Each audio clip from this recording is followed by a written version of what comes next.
ಧರ್ಮಸ್ಥಳದ ಬಗ್ಗೆ ಅಪಪ್ರಚಾರ ಖಂಡಿಸಿ ಬಿಜೆಪಿ ಧರ್ಮಸ್ಥಳ ಚಲೋವನ್ನು ಹಮ್ಮಿಕೊಳ್ಳಲಾಗಿದೆ. ನಾಳೆ ಬೆಳಗ್ಗೆ 5:30ಕ್ಕೆ ಯಲಹಂಕದಿಂದ ಇಡೀ ಟೀಮ್ ಹೊರಡೋದಕ್ಕೆ ಸನ್ನದ್ಧರಾಗಿದ್ದಾರೆ. ನಾಳೆ ಮಧ್ಯಾಹ್ನ ಧರ್ಮಸ್ಥಳ ತಲುಪುತ್ತೆ ಬಿಜೆಪಿಯ ತಂಡ. ತಂಡೋಪತಂಡವಾಗಿ ನಾಯಕರುಗಳು ಹೋಗಬೇಕು ಅಂತ ನಿರ್ಧರಿಸಿದ್ದಾರೆ. ನಾಳೆ ಸಂಜೆ ಮಂಜುನಾಥ ಸ್ವಾಮಿಯ ದರ್ಶನವನ್ನ ಪಡೆದು ಸಂಕಲ್ಪವನ್ನ ಮಾಡಲಿದ್ದಾರೆ. ತಪ್ಪು ಮಾಡಿದವರಿಗೆ ಶಿಕ್ಷೆ ಆಗಬೇಕು ಅನ್ನೋದು ಬಿಜೆಪಿ ನಾಯಕರ ಈ ಒಂದು ಧರ್ಮಸ್ಥಳ ಭೇಟಿಯ ಸಂಕಲ್ಪ. ನಾಡಿದ್ದು ಬಿವೈ ವಿಜಯೇಂದ್ರ ಮತ್ತು ಇತರರು ಕೂಡ ಭೇಟಿ ಕೊಡ್ತಾರೆ. ನಾಳಿನ ತಂಡದಲ್ಲಿ ಯಾರೆಲ್ಲ ಇರ್ತಾರೆ ಅನ್ನೋದರ ಬಗ್ಗೆ ಕೂಡ ವಿಶ್ವನಾಥ್ ಮಾತನಾಡಿದರು.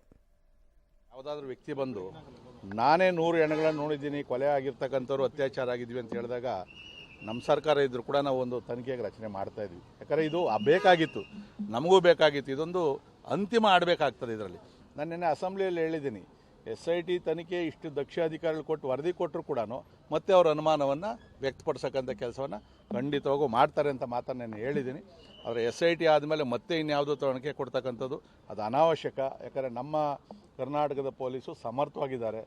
ದೇಶದ ಬೇರೆ ಬೇರೆ ರಾಜ್ಯಗಳಿಗಿಂತ ಕೂಡ ಅತ್ಯುತ್ತಮವಾಗಿ ತನಿಖೆ ಮಾಡ್ತಕ್ಕಂಥ ಮತ್ತೊಂದು ತಂಡ ತನಿಖೆ ಮಾಡಲಿ, ಮತ್ತೊಂದು ಮಗದೊಂದು ಬೇಡ. ಈಗ ಏನು ಮಾಡಿದ್ದಾರೆ ಅದರ ಮಧ್ಯಂತರ ವರದಿ ಕೊಡಲಿ, ಸತ್ಯಾಸತ್ಯತೆ ಏನು ಅನ್ನೋದು ಬಯಲಾಗಲಿ. ಈಗಾಗಲೇ ಗುಂಡಿ ತೋಡೋದರ ಮೂಲಕವಾಗಿ ಸತ್ಯ ಹೊರ ಬಿದ್ದಿದೆ, ಏನಿದ್ರ ಉದ್ದೇಶ ಅನ್ನೋದು ಕೂಡ ಹೊರ ಬಂದಿದೆ ಅಂತ ಬಿಜೆಪಿ ನಾಯಕರು ಮಾತನಾಡಿದ್ದಾರೆ.